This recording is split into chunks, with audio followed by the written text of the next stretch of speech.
जय हिंद दोस्तों, आपका स्वागत है मेरे इस यूट्यूब चैनल में। दोस्तों, आज से हम ये प्लेटफार्म के द्वारा जो TRE 4 यानी कि आगामी टीचर का भर्ती है, उसके लिए जो टेस्ट सीरीज चलाया जा रहा है, उसका पॉलिटी का आज सेट देखेंगे और सेट नंबर 78 है। इसमें टोटल 40 क्वेश्चन रहेंगे और 5 ऑप्शन के साथ में रहेंगे। तो चलिए लगाते हैं आज का टेस्ट। ये प्लेटफार्म के द्वारा जो पेड कोर्स होता है, पेड टेस्ट सीरीज, तो ये पेड टेस्ट सीरीज कराया जाता है। लेकिन हम अपना यूट्यूब चैनल पे आज से डेली इसका एक सब्जेक्ट का वीडियो लाएंगे, कभी पॉलिटी का, कभी हिस्ट्री का, कभी कॉमन पेपर का। तो आप सब भी देखिएगा कि आपका कितना सही होता है। इसमें 5 ऑप्शन के साथ में रहेंगे। अगर आप इस तरह का वीडियो डेली देखना चाहते हो तो प्लीज़ मेरे चैनल को सब्सक्राइब कर दीजिएगा। चलिए आज का पहला क्वेश्चन देखते हैं। पहला क्वेश्चन है कि पहला देखिएगा, कथन करण से है। कथन करण से है, बताइएगा इसका सही आंसर क्या होगा। ये देखिए, पहला क्वेश्चन कह रहा कि बेबेल योजना के अनुसार कार्यकारी परिषद में हिंदू और मुस्लिम सदस्यों की संख्या समान होती थी। और कारण कह रहा है कि बेबेल का विचार था कि ऐसी व्यवस्था से भारत का बंटवारा बच जाता। बताइएगा कौन सही है। ये सही है, आर सही है या दोनों सही है। तो इसका सही आंसर हो जाएगा, इसका कथन सही है पर कारण गलत है, यानी कि ये सही है और आर गलत है। चलिए दोस्तों, अब अगला क्वेश्चन देखते हैं। 2 नंबर क्वेश्चन है कि भारतीय इतिहास के संदर्भ में द्वैत शासन यानी कि डायarchy सिद्धांत किसे निर्दिष्ट करता है। बताइएगा द्वैत शासन किसे निर्दिष्ट करता है भारतीय इतिहास के संदर्भ में। तो इसका सही आंसर हो जाएगा उपयुक्त में से कोई नहीं, यानी कि किसी को भी नहीं निर्दिष्ट करता है। तीसरा क्वेश्चन कह रहा, न्यायिक पुनरावलोकन की व्यवस्था कैसी है, कहाँ है न्यायिक पुनरावलोकन की व्यवस्था। देखिएगा इसका सही आंसर क्या होगा। तो इसका सही आंसर हो जाएगा भारत और USA में है। न्यायिक पुनरावलोकन की व्यवस्था भारत और USA में है। सी ऑप्शन सही होगा। क्वेश्चन नंबर 4 पे आते हैं। क्वेश्चन नंबर 4 है, भारतीय संविधान में कौन से अनुच्छेद नागरिकता से संबंधित है। बताइएगा नागरिकता से संबंधित कौन सा अनुच्छेद है। भारतीय संविधान के कौन से अनुच्छेद नागरिकता से संबंधित है, बताइएगा। इसका सही आंसर हो जाएगा अनुच्छेद 5 से 11 तक नागरिकता से संबंधित है। भारतीय संविधान के अनुच्छेद 5 से 11 तक नागरिकता से संबंधित है। 5 नंबर क्वेश्चन है दोस्तों, भारतीय संविधान में जैसा निहित है निम्न में से कौन सा समानता के मौलिक अधिकार में सम्मिलित नहीं है। भारतीय संविधान में जैसा कि निहित है, तो निम्न में से कौन सा समानता के मौलिक अधिकार में सम्मिलित नहीं है। बताइएगा कौन सा मौलिक अधिकार के समानता में सम्मिलित नहीं है। तो इसका सही आंसर हो जाएगा उपयुक्त में से कोई नहीं, यानी कि ये ऑप्शन सही हो जाएगा। 6 नंबर क्वेश्चन है, भारत के संविधान का कौन सा अनुच्छेद अपनी पसंद के व्यक्ति से विवाह करने के किसी व्यक्ति के अधिकार को संरक्षण देता है। कौन सा अनुच्छेद है जो अपनी पसंद के व्यक्ति से विवाह करने के किसी व्यक्ति को अधिकार का संरक्षण देता है। बताइएगा। तो अपने मनपसंद व्यक्ति से शादी करने का संरक्षण देता है अनुच्छेद 21, अनुच्छेद 21, यानी कि बी ऑप्शन सही हो जाएगा। 7 नंबर क्वेश्चन देखते हैं 7 नंबर क्या कहता है। 7 नंबर है दोस्तों, निम्न में से किस एक कमेटी या आयोग ने संविधान में मूल कर्तव्यों को सम्मिलित करने हेतु संस्तुति की थी। संविधान में मूल कर्तव्यों को सम्मिलित करने के लिए संस्तुति किसने की थी। 7 का बताइएगा। तो इसका आंसर हो जाएगा स्वर्ण सिंह कमेटी ने मूल कर्तव्य को शामिल करने की संस्तुति की थी। 8 नंबर क्वेश्चन है, ये देखिएगा। 8 नंबर क्वेश्चन है, एक संसद अथवा विधानसभा का सदस्य राष्ट्रपति निर्वाचित हो सकता है, परंतु बताइएगा 5 ऑप्शन में से कौन सा होगा। एक संसद अथवा विधानसभा का सदस्य राष्ट्रपति निर्वाचित हो सकता है, परंतु निर्वाचित होने के तुरंत उपरांत अपनी सदस्यता छोड़नी होगी, यानी कि सी ऑप्शन सही होगा। एक संसद अथवा विधानसभा का सदस्य राष्ट्रपति निर्वाचित हो सकता है, लेकिन जैसे ही वो राष्ट्रपति निर्वाचित होगा उसके तुरंत बाद अपनी एक संसद की सदस्यता या विधानसभा की सदस्यता को छोड़नी पड़ेगी। 9 नंबर क्वेश्चन है, 9 नंबर है, ये देखिए। मंत्रिपरिषद सामूहिक रूप से उत्तरदायी होता है किसके प्रति, बताइएगा। मंत्रिपरिषद सामूहिक रूप से उत्तरदायी होता है किसके प्रति। 9 का। तो इसका आंसर हो जाएगा एक संवैधानिक बाध्यता के अंतर्गत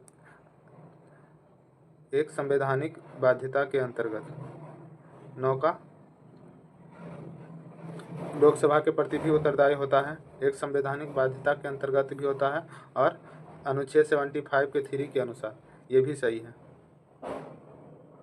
ये भी सही है, यानी कि 9 का बी ऑप्शन सही हो जाएगा। 1, 2 और 3 सही है, 1 भी सही है, 2 भी सही है और 3 भी सही है।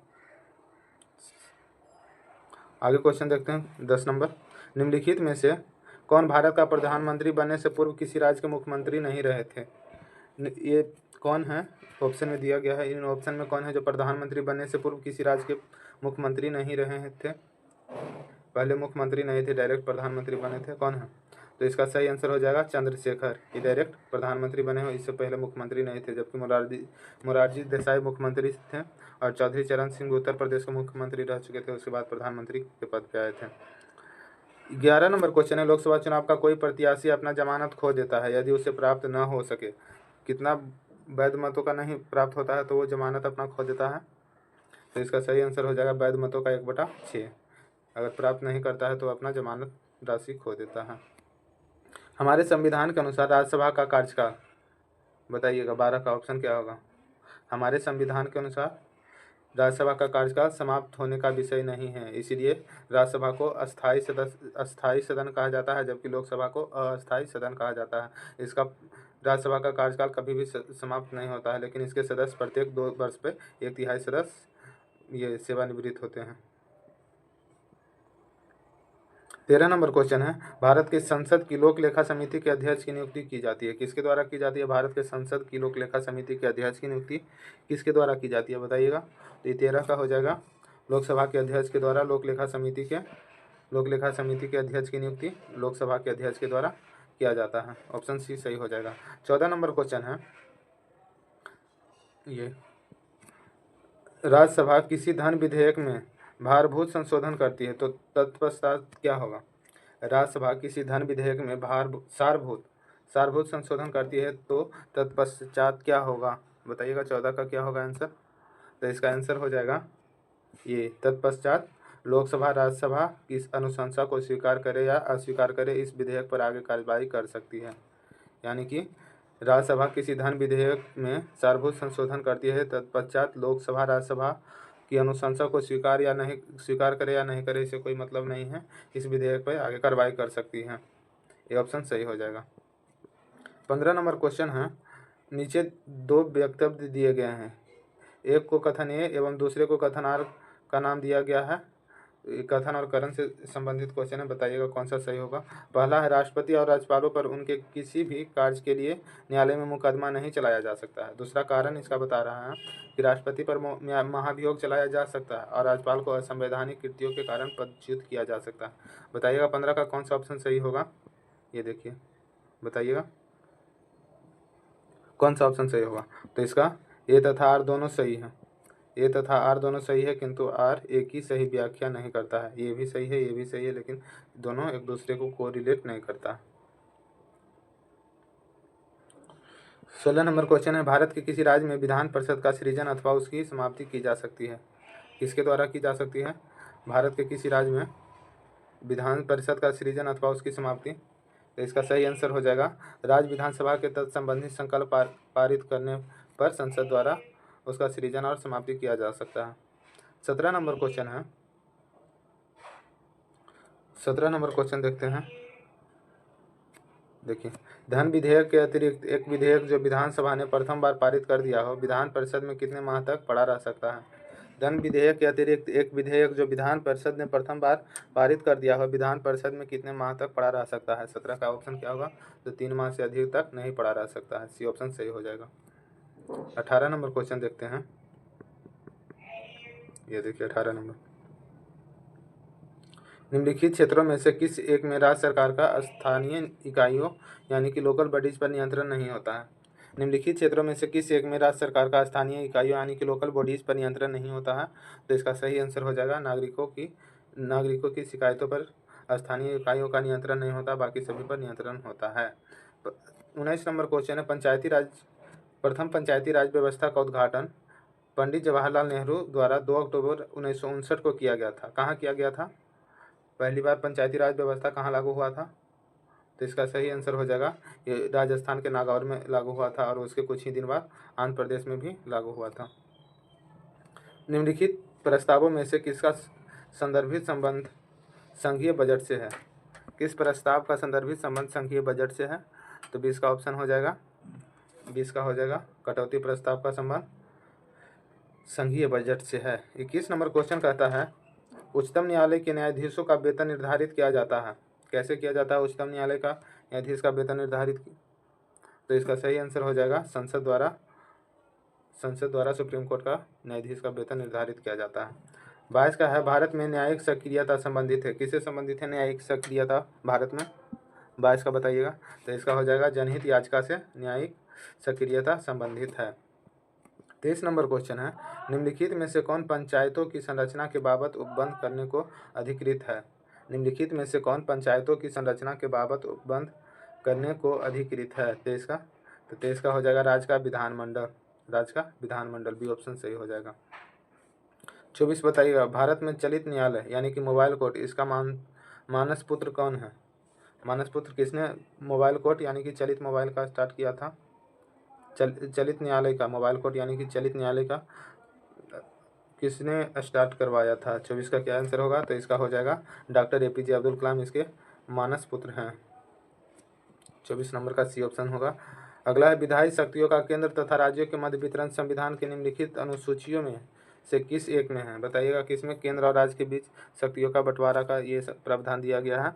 तो 25 का आंसर हो जाएगा 25 का बी ऑप्शन यानी कि 7वीं सूची में केंद्र राज्य के बीच में शक्तियों के बंटवारा, इसमें सूची के बारे में पढ़ना है 7वीं अनुसूची में। 8वां में है भाषा के बारे में पढ़ना है। बताइएगा नीति आयोग की स्थापना की गई। नीति आयोग की स्थापना तो संघीय मंत्रिपरिषद द्वारा एक विशेष प्रस्ताव पारित करके नीति आयोग की स्थापना की गई थी। 27 नंबर क्वेश्चन देखते हैं, ये कथन और करण से है। तो बताइएगा इसका कौन सा ऑप्शन सही होगा? देखते हैं 27 का आर अभिकथन। कथन कहता है कि वित्त आयोग के अध्यक्ष व सदस्यों की योग्यता का निर्धारण भारत का राष्ट्रपति करता है। वित्त आयोग के अध्यक्ष व सदस्यों की योग्यता का निर्धारण भारत का राष्ट्रपति करता है, जबकि कारण कहता है अध्यक्ष व सदस्यों की नियुक्ति भारत के राष्ट्रपति के द्वारा होती है। बताइएगा कौन सा ऑप्शन सही होगा? 27 नंबर का कौन सा ऑप्शन सही होगा? तो इसका हो जाएगा कि ये गलत है, ये गलत है। 27 का हो जाएगा सी, यानी कि ये गलत है और आर सही है। सी ऑप्शन सही होगा, ये सी, ये गलत है जबकि ये सही है। 28 नंबर है, आइए 28 नंबर क्वेश्चन देखते हैं। निर्वाचन आयोग को 3 सदस्यीय आयोग किस वर्ष बनाया गया था? निर्वाचन आयोग जो है इसको 3 सदस्यीय आयोग किस वर्ष बनाया गया था? 28 का, तो ये 1989 में बनाया गया था, 1989 में, 1989 में। निम्नलिखित में से कौन सा संवैधानिक संशोधन भारत में पिछड़ी जातियों के लिए राष्ट्रीय आयोग के गठन से संबंधित है? कौन सा संवैधानिक संशोधन है जो भारत में पिछड़ी जातियों के लिए राष्ट्रीय आयोग के गठन से संबंधित है? तो 29 का आंसर हो जाएगा, इसका सही आंसर हो जाएगा 102 संवैधानिक संशोधन। 101 है GST से संबंधित है 101। चलिए 30 नंबर है, कौन सी भाषा संविधान की 8वीं अनुसूची में शामिल नहीं है? दोस्तों बताइएगा कौन सी भाषा है जो 8वीं अनुसूची में नहीं है? तो ये हिंदी भी है, संस्कृत भी है, लेकिन अंग्रेजी नहीं है, जबकि अंग्रेजी नागालैंड का राजकीय भाषा है, लेकिन अंग्रेजी का 8वीं अनुसूची में वर्णन नहीं है, 8वीं अनुसूची में अंग्रेजी शामिल नहीं है। 30 का ये हो जाएगा ऑप्शन। 31 का है राष्ट्रीय आपातकाल में लोकसभा की अवधि होती है। राष्ट्रीय आपातकाल में लोकसभा की अवधि, तो इसका ऑप्शन हो जाएगा उपयुक्त में से कोई नहीं, उपयुक्त में से कोई नहीं बढ़ाई जा सकती। जब तक आपातकाल रहे तब तक के लिए बढ़ाई जा सकती है, केवल 1 वर्ष के लिए बढ़ाई जा सकती है। नहीं दोस्तों, इसको जब मतलब सरकार जब तक चाहे तब तक बढ़ा सकती है, लेकिन एक बार में सिर्फ एक ही वर्ष के लिए बढ़ा सकती है, इसलिए ऑप्शन ही होगा। चलिए 32 नंबर क्वेश्चन देखते हैं। किस प्रधानमंत्री के कार्यकाल के दौरान भारत के संविधान में 9वीं अनुसूची को पुनः स्थापित किया गया था? 9वीं अनुसूची अभी ऊपर में क्वेश्चन आया था कि किसके समय में प्रथम बार लागू किया गया था, तो ये यहाँ पे आया है 9वीं अनुसूची को पुनः स्थापित किया गया था किसके शासनकाल में? बताइएगा। तो ये जवाहरलाल नेहरू के समय में पुनः स्थापित किया गया था, पंडित जवाहरलाल नेहरू के समय। और 9वीं अनुसूची पंचायती राज से संबंधित है। और प्रथम राज्य जहाँ पंचायती राज व्यवस्था लागू हुआ था तो वह है राजस्थान, नागौर जिला, राजस्थान के नागौर जिला। 33 नंबर क्वेश्चन कह रहा है राज्य लोक सेवा आयोग और सदस्यों की सेवानिवृत्ति की उम्र है? राज्य लोक सेवा आयोग के अध्यक्ष और सदस्यों की सेवानिवृत्ति का उम्र है, बताइएगा। 33 का कौन सा ऑप्शन सही होगा? ये राज्य लोक सेवा आयोग का अध्यक्ष और सदस्यों की ये देखिए, राज्य लोक सेवा आयोग के यहाँ पे राज्य लोक सेवा आयोग के अध्यक्ष और सदस्यों की सेवानिवृत्ति यानी कि कितने वर्ष में वो रिटायर होते हैं राज्य लोक सेवा आयोग के सदस्य और अध्यक्ष। तो इसका सही आंसर हो जाएगा, इसका सही आंसर हो जाएगा 62 वर्ष। 62 वर्ष इसका सही आंसर हो जाएगा। ये वाला ऑप्शन बी ऑप्शन सही होगा। अगला 34 नंबर क्वेश्चन क्या कह रहा है? वर्ष 2024 के लोकसभा चुनाव में बिहार में सर्वाधिक सीटें जीतने वाली पार्टी कौन सी है? बताइएगा। 2024 के लोकसभा चुनाव में बिहार में सर्वाधिक सीटें जीतने वाली पार्टी कौन सी है? कौन पार्टी है जो सबसे अधिक सीटें जीती है 2024 के लोकसभा चुनाव में बिहार में? बिहार से रिलेटेड क्वेश्चन है, बताइएगा। तो इसका सही आंसर हो जाएगा सी, यानी कि जितना भाजपा सीट जीता है उतना ही जनता दल यू जीता है, दोनों बराबर सीट जीता है, 16-16 सीट दोनों का। अगला क्वेश्चन है, बिहार में लोकसभा चुनाव 2024 के अंतिम चरण में कितनी सीटें पर मतदान हुआ था? बताइएगा, कितना सीट पर मतदान हुआ था बिहार में लोकसभा चुनाव जो 2024 में हुआ उसका अंतिम चरण में कितने सीटों पर मतदान हुआ था? 35 का। तो ये टोटल 8 सीटों पर मतदान हुआ था। पूछेगा टोटल कितने चरणों में लोकसभा का चुनाव हुआ 2024 वाला? तो ये टोटल 7 चरण में हुए थे। 36 नंबर क्वेश्चन है, 36 नंबर है, बिहार में पंचायती राज व्यवस्था त्रिस्तरीय है, इसके संबंध में कौन सा कथन सही है? कौन सा कथन सही है?